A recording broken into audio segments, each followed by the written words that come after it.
Hi అండి. అందరికీ నమస్కారం. Welcome to Renu vlogs. ఈ వీడియో వచ్చేసి మార్చి 8 రోజున నవీన పెళ్ళి. ఆ రోజు ఇంకొక స్పెషల్ కూడా ఉంది. ఆ రోజే ఉమెన్స్ డే అన్నమాట. అందరికీ కూడా ఉమెన్స్ డే శుభాకాంక్షలు. లేట్గా చెప్తున్నానని ఏమనుకోకండి. కొంచెం పెళ్ళి హడావుడి వలన నేను అసలు ఫోను వీడియోస్ అవి చేయడం కుదరలేదన్నమాట. పెళ్లి కూతుర్ని ఫంక్షన్ హాల్కి తీసుకువెళ్తున్నామన్నమాట. ఇక్కడ మాకు దగ్గరలోనే సాయి గార్డెన్స్లో ఈ పెళ్ళి ఉంది. 9:37కి కరెక్ట్ ముహూర్తం. పెళ్ళి ముహూర్తం కంటే ముందే ఫంక్షన్ హాల్కి చేరుకోవాలనేసి అయితే త్వరగా వెళ్తున్నాము.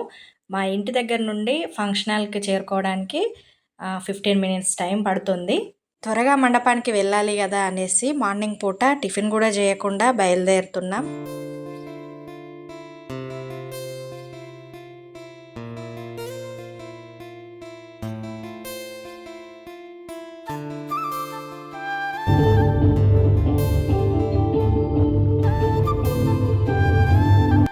ఫంక్షన్కి అయితే చేరుకోవడం అయింది. ఇక్కడికి వచ్చేసరికి అయ్యగారు మా కోసమే ఎదురు చూస్తున్నట్టుగా ఉంది.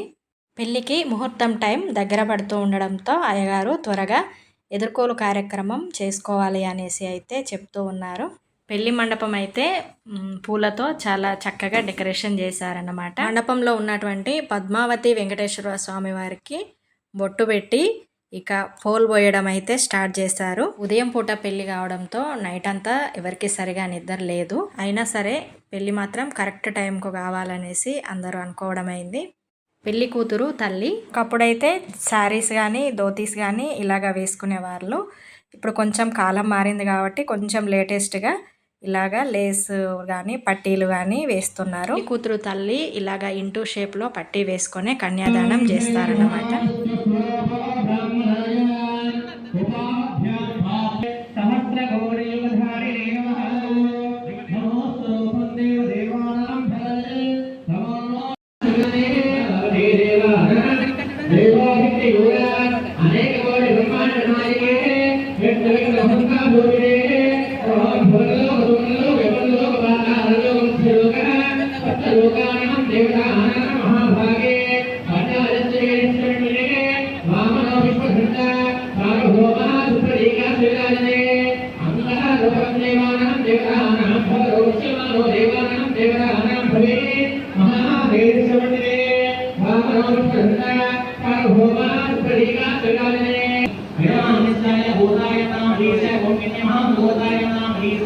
ఇలాగా కన్యాదానం జరిగేంత టైం వరకు కూడా పెళ్లి కూతురు తల్లి శారీ పై నుంచి ఇంకొక శారీని ఇట్లా ఇంటూ షేప్లో కట్టుకొని కన్యాదానం చేయడం అవుతుంది అన్నమాట.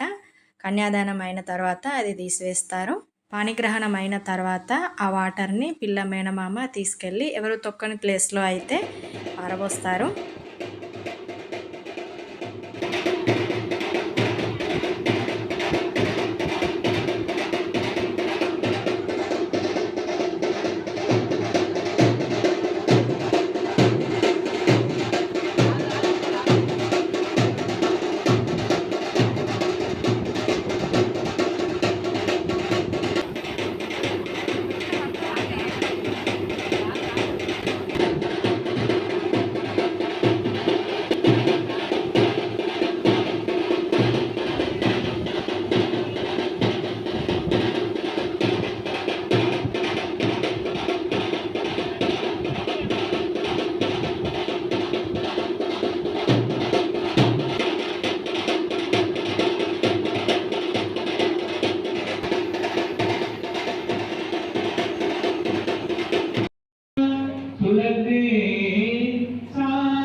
అందుకోసమే మన వివాహ పత్రికలో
కుమార్తె వెళ్ళిపోతున్నాడు.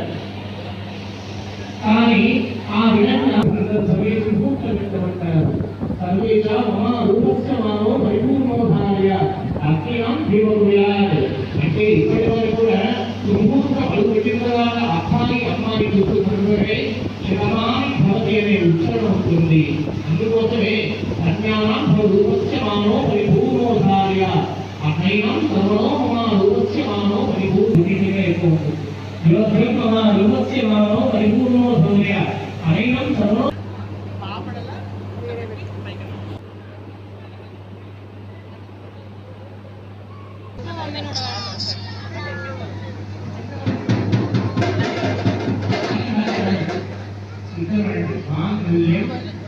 కందునాలేన మమ జీవకంటే బధ్నామి శుభగే త్వం జీవ శతం మాధుర్యేణ సహన మధు గౌరీదేవి దివ్య ఆశీర్వాదం.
गाने भवारूपेण कष्टालय धारा पाम योगं नरसिंह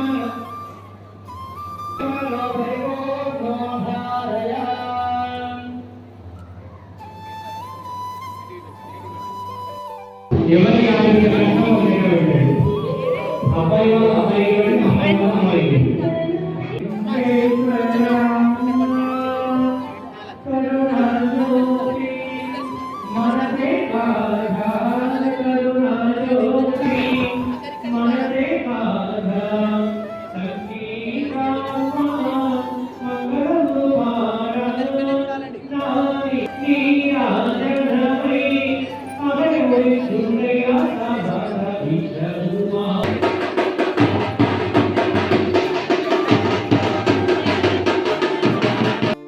పెళ్ళిలో పోల్ చుట్టూ తిరిగేటప్పుడు మా దాంట్లో అయితే అబ్బాయికి మోకు ముత్తాదు వేస్తారు.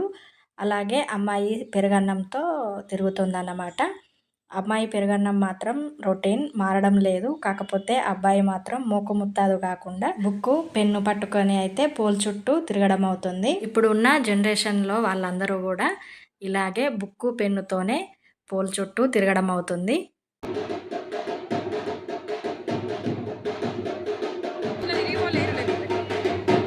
పెళ్ళి అయిన తర్వాత అరుంధతి నక్షత్రం చూడడానికి అయితే ఈ ఫంక్షన్ హాల్కి కొంచెం సైడ్లో ప్లేస్ ఉంది అన్నట్టు, ఓపెన్ ప్లేస్. ఆ ప్లేస్కి అయితే వచ్చారు. అక్కడ అమ్మాయిని అబ్బాయిని తీసుకెళ్ళి అక్కడ పత్తి విత్తనాలు అయితే నాటిస్తారు వారితో. ఇంటి దగ్గరే పెళ్ళిళ్ళు చేసే వాళ్ళకి అక్కడ కూరాడు కుండలు ఇంటి దగ్గరే ఉంటాయి కనుక ఆ కూరాడు కుండల ముందే ఈ పత్తి విత్తనాలు నాటించే కార్యక్రమం చేస్తారు నవదంపతులతో. అయితే ఇక్కడ ఫంక్షన్ హాల్లో అలాంటి ఫెసిలిటీ ఏమి ఉండవు కనుక ఇక్కడ ఒక చెట్టు మొదట్లో అయితే ఎంచుకొని నవదంపతులతో ఈ పత్తి విత్తనాలు నాటించే కార్యక్రమం అయితే చేస్తున్నారు.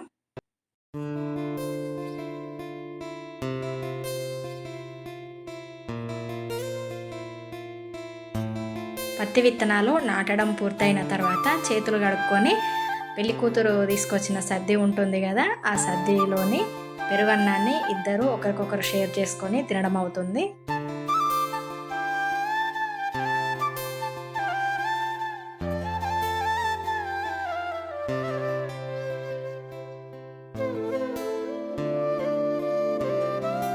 ఇక సద్దన్నం తిన్న తర్వాత పెళ్లి కూతురు పెళ్లి కొడుకుతో సహా అందరం కలిసి కూర్చొని భోజనం చేద్దామనేసి అనుకున్నాం. అప్పటికి టైం మధ్యాహ్నం 3 అవుతుంది అన్నమాట.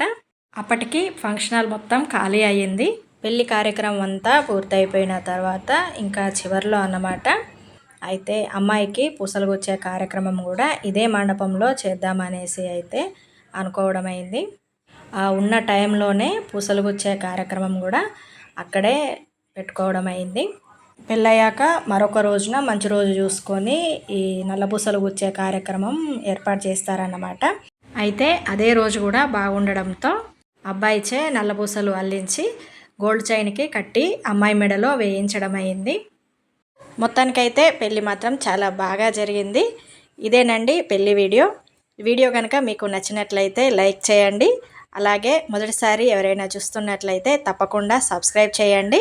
మరిన్ని మంచి వీడియోస్తో మీ ముందుకు వస్తాను. Thank you.